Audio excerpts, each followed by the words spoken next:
भारत माता की आन बान और शान पर अपना सर्वस्व न्यौछावर करने वाले और देश की रक्षा करने वाले वीर सपूतों के कारण ही आज हम आज़ाद भारत में रह रहे हैं।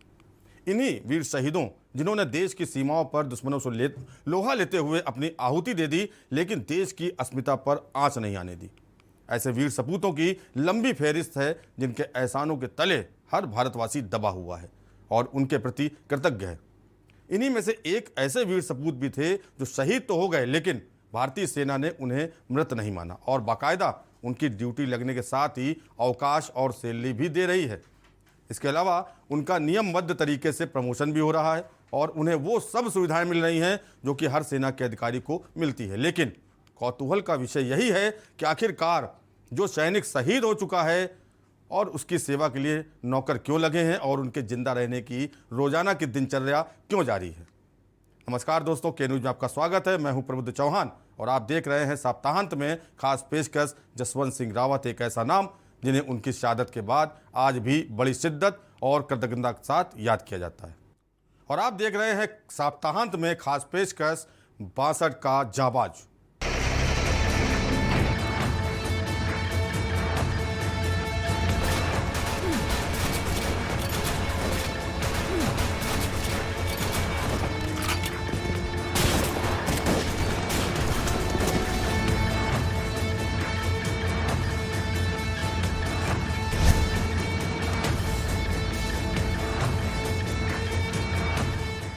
जसवंत सिंह रावत एक ऐसा नाम जिन्हें उनकी शहादत के बाद आज भी बड़ी शिद्दत और कृतज्ञता के साथ याद किया जाता है।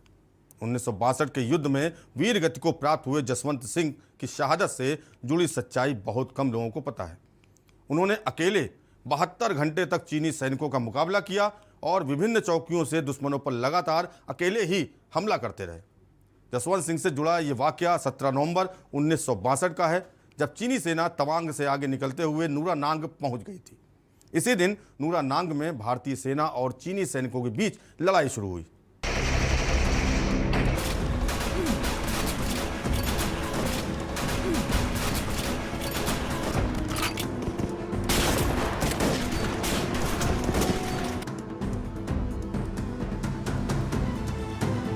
शहीद सैनिक जसवंत सिंह रावत की प्रतिमा अरुणाचल प्रदेश में भारतीय सीमा पर अब भी चौकसी कर रही है। 19 अगस्त को एक ऐसे शहीद सैनिक का जन्मदिन होता है जिसका नाम जसवंत सिंह रावत है। 1962 के भारत चीन युद्ध में जसवंत सिंह ने पूर्वी छोर पर अकेले ही 72 घंटे तक चीनी सेना से मोर्चा लिया था। कहा जाता है कि आज उसकी आत्मा पूर्वी छोर की रक्षा करती है। यही कारण है कि उन्हें जिंदा मानकर रोज उनके कपड़े प्रेस किए जाते हैं और रोज जूतों में पॉलिश भी होती है। भारत के इस जाबाज सैनिक का नाम इतिहास में स्वर्ण अक्षरों में लिखा गया है। माना जाता है कि उसकी आत्मा आज भी देश के पूर्वी छोर की रक्षा करती है। अगर कोई सैनिक ड्यूटी पर सोता मिलता है तो उसे चांटा मार कर जगाती है। उत्तराखंड से ताल्लुक रखने वाले इस सैनिक ने 1962 में भारत चीन युद्ध के दौरान अकेले 72 घंटे तक की लड़ाई लड़ी थी, फिर शहीद हो गए थे। उनकी बहादुरी की कहानियां आज भी सेना में कही जाती हैं। जसवंत सिंह रावत का जन्म 19 अगस्त 1941 में के दिन हुआ। चीन से युद्ध के दौरान 17 नवंबर 1962 को उनकी शहादत हो गई। रावत भारतीय थल सेना के जाबाज सैनिकों में थे। आज भी माना जाता है कि जसवंत सिंह रावत खुद के मोर्चे पर बनी उसी चेक पोस्ट पर तैनात है। वहां उनकी एक प्रतिमा स्थापित की गई है। 24 घंटे उनकी सेवा में सेना के 5 जवान लगे रहते हैं। यही नहीं, रोजाना उनके जूतों पर पॉलिश की जाती है, कपड़े प्रेस होते हैं। जसवंत सिंह रावत का जन्म ग्राम बाडियू पट्टी खाटली, पौड़ी गढ़वाल में हुआ था। वो 16 अगस्त 1960 को 4थी गढ़वाल राइफल लैंसडाउन में भर्ती हुए थे। उनकी ट्रेनिंग के समय ही चीन ने भारत की उत्तरी सीमा पर घुसपैठ कर दी थी। धीरे धीरे उत्तरी पूर्वी सीमा पर युद्ध शुरू कर दिया। सेना को कूच करने के आदेश दिए गए। 17 नवंबर 1962 को जब 4थी गढ़वाल राइफल को नेफा यानी अरुणाचल प्रदेश भेजा गया, तब जसवंत सिंह रावत की ट्रेनिंग खत्म हो चुकी थी। उनकी पलटन को त्वांग वू नदी पर नूरनांग पुल की सुरक्षा के लिए लगाया गया था। यहीं चीनी सेना ने हमला बोला था। यह स्थान 14,000 फीट की ऊंचाई पर था। चीनी सेना टिड्डियों की तरह टूट पड़ी।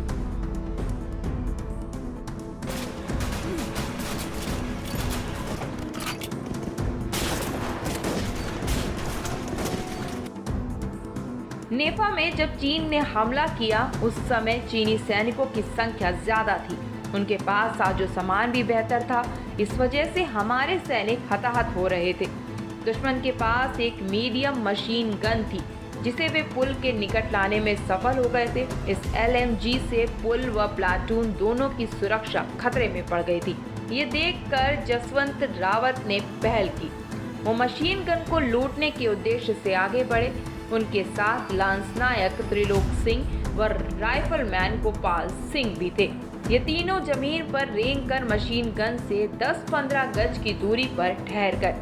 उन्होंने हाथ गोलों से चीनी सैनिकों पर हमला कर दिया और उनकी LMG अपने कब्जे में ले ली और उससे गोली बरसाने लगे।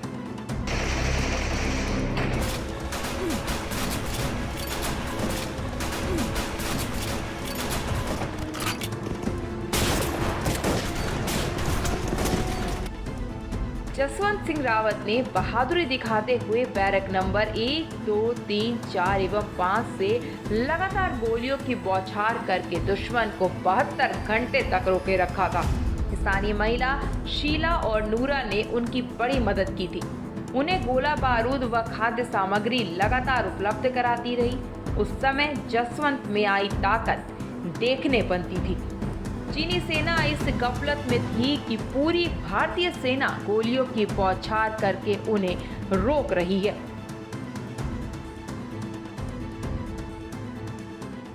और यहाँ रुकेंगे एक ब्रेक के लिए। ब्रेक के बाद आपको बताएंगे कि चीन के साथ हुए भयंकर युद्ध में कितने भारतीय जवान शहीद हुए थे और कितने सैनिकों को चीन ने गिरफ्तार किया था।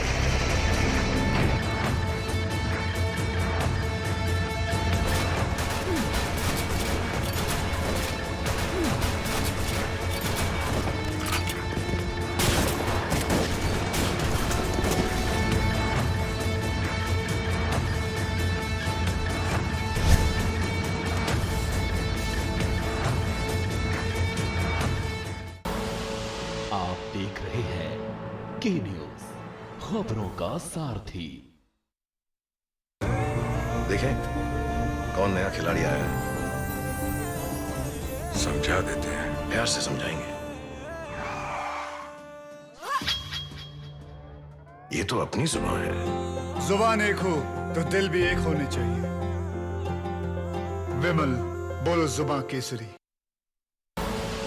आप देख रहे हैं के न्यूज, खबरों का सारथी।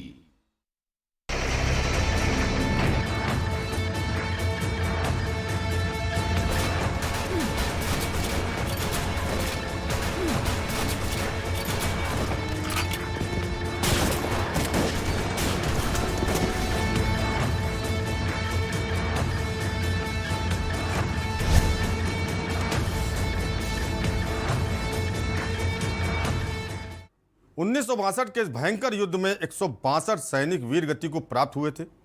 1264 को दुश्मन ने कैद कर लिया था। किसी गद्दार ने चीनी सेना को बताया था कि एक आदमी ने आपकी ब्रिगेड को 72 घंटे से रोके रखा है। इस समाचार के बाद चीनी सेना ने चौकी को चारों ओर से घेर लिया। जसवंत सिंह रावत का सर कलम करके चीनी सैनिक अपने सेनानायक के पास ले गए। चीनी सेना कमांडर खुद इस सैनिक की वीरता का मुरीद हो गया था। नेफा की जनता जसवंत सिंह रावत को देवता के रूप में पूजती है और उन्हें मेजर साहब कहती है। उनके सम्मान में जसवंत गढ़ भी बनाया गया है। कहा जाता है कि उनकी आत्मा आज भी देश के लिए सक्रिय है। सीमा चौकी पर के पहरेदारों में यदि कोई ड्यूटी पर सो रहा है तो वो उसे चाटा मारकर चौकन्ना कर देती है। स्थानीय लोगों का मानना है कि जसवंत सिंह रावत की आत्मा आज भी भारत की पूर्वी सीमा की रक्षा कर रही है। उनका स्मारक अब लोगों के लिए एक खास आकर्षण की जगह हो गया है। हीरो ऑफ द नेफा जसवंत सिंह रावत को मरणोपरांत महावीर चक्र प्रदान किया गया। सेना उनकी याद में हर साल 17 नवंबर को नूरा नांग दिवस मनाकर अमर शहीद को याद करती है। जसवंत सिंह की याद में बने स्मारक में शहीद जसवंत के हर सामान को संभाल कर रखा गया है। रोज उनके जूतों पर पॉलिश की जाती है। पहनने बिछाने के कपड़े प्रेस किए जाते हैं। इस काम के लिए सिख रेजिमेंट के 5 जवान तैनात किए गए हैं। यही नहीं, रोज सुबह और रात की पहली थाली उनकी प्रतिमा के सामने परोसी जाती है। बताया जाता है कि सुबह सुबह जब चादर और अन्य कपड़ों को देखा जाता है तो उसमें सिलवटें नजर आती हैं। वही पॉलिश के बावजूद जूते बदरंग हो जाते हैं, जैसे किसी ने उन्हें पहना हो।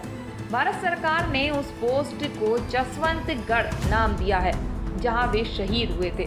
उनके सभी सामानों को स्मारक में रखा गया है। इतना ही नहीं, उनके कपड़ों में आज भी प्रेस की जाती है, उनके बूटों में पॉलिश होती है, उनके लिए खाने की थाली भी रखी जाती है। जसवंत सिंह भारतीय सेना के अकेले ऐसे जवान हैं जिन्हें शहीद होने के बाद भी प्रमोशन दिया जाता है। उनके परिवार को सैलरी भी दी जाती है। उनको सुबह तड़के 4:30 बजे बेड टी दी जाती है। उन्हें 9 बजे नाश्ता और शाम 7 बजे रात का खाना भी मिलता है। वहीं भारतीय सेना के अकेले सैनिक हैं जिन्हें मौत के बाद प्रमोशन मिलना शुरू हुए। पहले नायक, फिर कैप्टन और अब वह मेजर जनरल के पद पर पहुंच चुके हैं। उनके परिवार वाले जब जरूरत होती है उनकी तरफ से छुट्टी की दरखास्त देते हैं। जब छुट्टी मंजूर हो जाती है तो सेना के जवान उनके चित्र को पूरे सैनिक सम्मान के साथ उनके उत्तराखंड के पुश्तैनी गांव ले जाते हैं और जब उनकी छुट्टी समाप्त हो जाती है तो उस चित्र को ससम्मान वापस उसके असली स्थान पर ले आते हैं।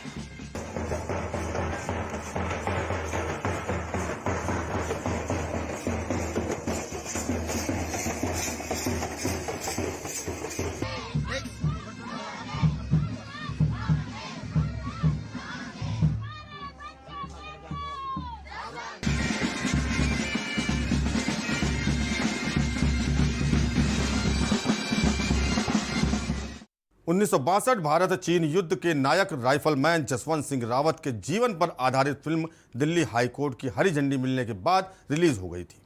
न्यायमूर्ति विभू बखरू ने यह कहते हुए जसवंत सिंह रावत के परिजनों की याचिका खारिज कर दी कि फिल्म बनाने के लिए साल 2015 में सहमति जताने के बाद अब वो इसे निजता का उल्लंघन नहीं बता सकते। पीठ ने कहा था कि film 72 hours martyr who never died के रिलीजिंग को टालने का कोई कारण नहीं है।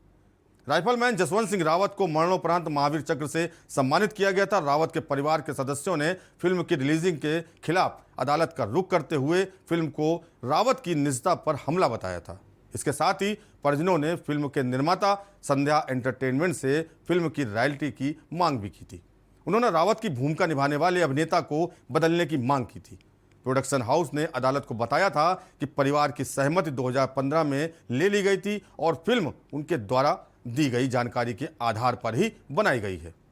यह भी दावा किया गया था कि परिवार ने अभिनेता अविनाश ध्यानी को रावत की भूमिका के लिए सहमत किया था। सुनवाई के दौरान अदालत ने केंद्र सरकार के स्थायी वकील कीर्तिमान सिंह को फिल्म देखने और इसमें कुछ भी आपत्तिजनक होने पर सूचित करने के लिए कहा था। अदालत के निर्देश पर फिल्म देखने के बाद कीर्तिमान सिंह ने अदालत को बताया कि इसमें कोई ऐसी सामग्री नहीं है जो रावत और उनके परिवार के लिए अपमानजनक हो।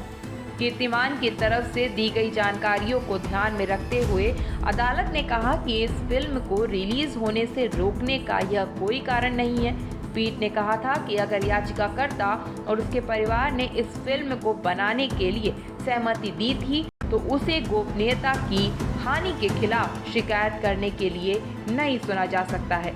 आपको बता दें कि इससे पहले रावत के परिवार द्वारा फिल्म में राइफलमैन की भूमिका निभा रहे अभिनेता को हटाने के लिए जनहित याचिका दायर कर आरोप लगाया गया था कि अभिनेता पर दुष्कर्म का आरोप है।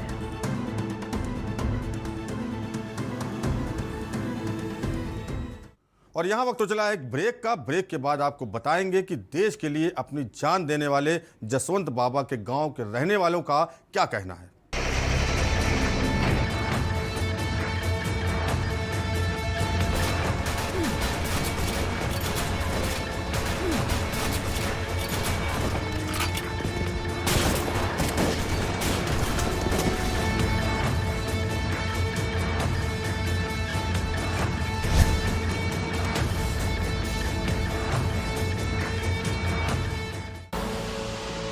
देख रहे हैं के न्यूज, खबरों का सारथी। देखें कौन नया खिलाड़ी आया है। समझा देते हैं, प्यार से समझाएंगे। ये तो अपनी जुबान है। जुबान एक हो तो दिल भी एक होने चाहिए। विमल, बोलो जुबां केसरी।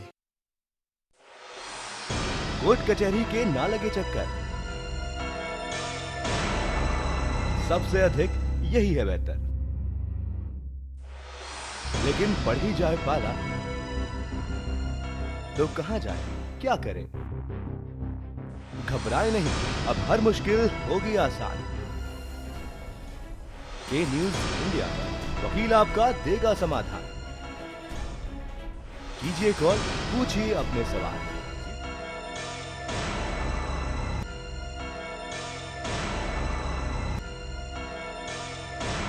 वकील आपका हर रविवार दोपहर 3 बजे केवल के न्यूज इंडिया पर। आप देख रहे हैं के न्यूज, खबरों का सारथी।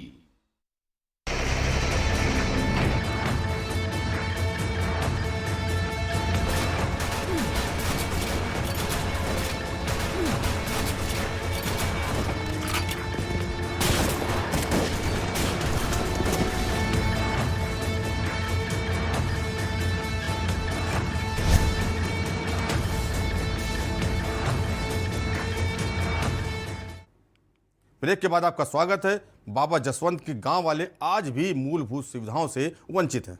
ग्रामवासियों का कहना है कि उनके पूर्वज और गांव के रहने वाले बाबा जसवंत सिंह रावत ने देश की रक्षा के लिए अपने प्राणों की आहुति दे दी, लेकिन बाबा जसवंत के गांव वालों और उनके परिजनों के मन में एक टीस तो है ही, क्योंकि जिस जसवंत सिंह ने देश में नाम किया, आज उन्हीं का गाँव और क्षेत्र गुमनामी की राह पर है। क्या कुछ कहा था उनके परिजनों और गाँव वालों ने, सुनिए आप भी। भारत चाइना युद्ध में 300 से ज़्यादा चाइनी सैनिकों को मौत के घाट उतारने वाले अकेले जांबाज योद्धा हीरो नेफा बाबा जसवंत रावत के जन्मस्थल दुनाव बाड़ी क्षेत्र का अगर आज आप हाल देखोगे तो बड़ा खस्ता हाल है। दुनाव में बाबा की एक स्मारक है।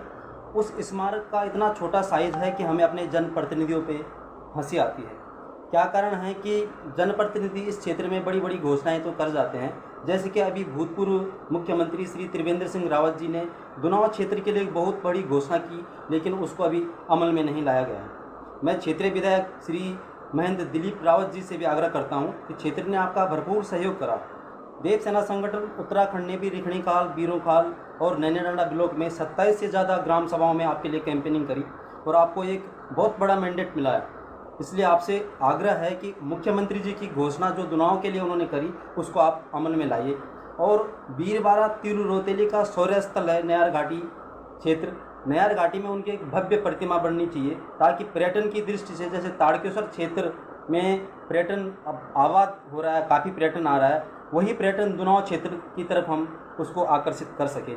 जिससे उनके मान में सम्मान में अपमान करना चाहिए। हम चाहते हैं उनका बड़ा से बड़ा मान हो, मूर्ति बने।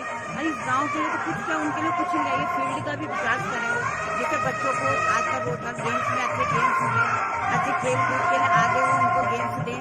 फुटबॉल है, बास्केटबॉल है, ये तो इसका निर्माण करें, जिससे बच्चे हमारे यहाँ के गाँव के आगे बढ़ सकें। उनके बच्चों की तो उम्मीदें बहुत, पर उनको निराश हो जाते हैं जब उनको सुनकर कुछ नहीं है गाँव। घरों में भी उसकी फोटो है, सब लोग पूजा करते हैं, भगवान की तरह मानते हैं। और उसके नाम से ऐसा था कि भाई यहाँ ब्रेस्ट वॉल पड़ रही थी गांव में, सैंक्शन भी है, पेपर में हो गया, लेकिन वो आज तक बनी नहीं। पैसा मतलब वो सैंक्शन हो गई, लेकिन उस धरातल पे नहीं है वो। बस सरकार की तरफ से तो हम तो 100% उपेक्षित है। बोला एक चीज का भी बेनिफिट नहीं मिला हमें अभी तक। बच्चे सारे विद्युत निगम खुला, अफसरों ने अपने बच्चे लगा दिए, हमारे बच्चे ऐसे घूमे। बहुत ही बढ़िया स्मारक बने और उसके लिए इस इलाके के लोग तो काम कर ही रहे हैं, साथ में जो डिफरेंट अलग अलग ऑर्गेनाइजेशन है उनका भी साथ मिलना चाहिए। अपने यहाँ सैनिक स्कूल और एक हॉस्पिटल सैनिक, लेकिन उनको और यहाँ दुनाव न्याय पंचायत क्षेत्र के बच्चों को किसी भी कोर्स में छोड़ दीजिए। मेरा आप लोगों से रिक्वेस्ट है ये मीडिया के द्वारा। इसका अभी कुछ देर पहले आपको एक हमारे जो सूत्रधार थे हमारे, उन्होंने आपको ये चीज़ बताई थी यहाँ पे कि किस ढंग से उनको भी सम्मान देने में भी कितनी हमारे को भारत सरकार को उस टाइम में मुश्किलात आई थी। और चाइना आगे नहीं आता तो उस टाइम क्या होता कि वो महावीर का सम्मान भी नहीं मिलता और उनको उनके ऊपर पेनल्टी लगती और उनके ऊपर जा करके सारा उनको जो उनकी मेहनत थी उसको बर्बाद कर दिया जाता। इसका मतलब ये हुआ कि हमें जागरूक होना है, हमारे नेताओं को नहीं। नेता कभी जागरूक नहीं होता, नेता तब तक जागरूक होता है जब तक उसको वोट नहीं मिलता तो जीतता नहीं हो। उसका हमें जागरूक होना है, जो काम हमने कराना है वो हम कराएंगे। और आप बहुत जल्दी देखिएगा, मैं इतना जल्दी टाइम तो दूंगा नहीं, आप लोगों के सहयोग से यहाँ पे स्मारक भी बनेगा और यहाँ पर जो भी जागरूकता, यहाँ पे पानी की बड़ी समस्या है, जबकि हम पानी के बीच में रह रहे हैं, समुद्र के बीच में रह के प्यासा तो हम समझ सकते हैं, और चारों तरफ नदी और पानी से बीच में प्यासा रह रहे हैं, ये बड़ी विडम्बना है। यहाँ पे जो है जसवंत सिंह बाबा का जो है स्मारक बनेगा और आज वो बोल रहे हैं कि मतलब जो है यहाँ पे भूमि उपलब्ध नहीं है, हम भूमि देने के लिए तैयार है। हमने उनको बताया था जहाँ पे उनका वो स्टेज बनाया हम वहीं पर। शरीर तो मिट जाता है पर जज्बा हमेशा जिंदा रहता है। साल 1962 के भारत चीन युद्ध में 72 घंटे तक अकेले चीनी फौज से लड़ने वाले महावीर चक्र विजेता राइफलमैन जसवंत सिंह रावत पर ये उक्त सटीक बैठती है। भारतीय सेना इस जाबाज को बाबा जसवंत के नाम से भी सम्मान देती है। जिस पोस्ट पर बाबा जसवंत सिंह रावत शहीद हुए थे, भारत सरकार ने उसे जसवंतगढ़ नाम दिया है। उनकी याद में गढ़वाल राइफल्स रेजिमेंट के मुख्यालय लैंसडाउन में भी जसवंत द्वार बनाया गया है। राइफलमैन जसवंत सिंह रावत को शहीद हुए भले ही 60 साल गुजर गए हों, लेकिन भारतीय फौज का विश्वास है कि उनकी आत्मा आज भी देश की रक्षा के लिए सक्रिय है। वो सीमा पर सेना की निगरानी करती है और ड्यूटी में जरा भी ढील होने पर जवानों को चौकन्ना कर देती है। सेना ने जसवंत सिंह की स्मृति में अरुणाचल प्रदेश की नूरानांग पोस्ट पर एक स्मारक का निर्माण भी किया है, जो जवानों के लिए किसी तीर्थ स्थल से कम नहीं है। ये वही पोस्ट है जहां जसवंत सिंह ने शहादत दी थी। के न्यूज़ परिवार बाबा जसवंत सिंह को नमन करता है और 18 साल के उस जवान के जज्बे को भी सलाम करता है, जिसने अकेले दम न केवल चीनी सैनिकों के दांत कट्टे कर दिए, बल्कि 300 से ज़्यादा सैनिकों को मारकर अपने देश की सीमा की रक्षा की और हंसते हंसते अपने प्राण देश के लिए न्यौछावर कर दिए। खास पेशकश 62 का जाबाज में फिलहाल इतना ही। देश और दुनिया की बाकी खबरों को देखते रहिए के न्यूज़ इंडिया और मुझे दीजिए इजाज़त। नमस्कार।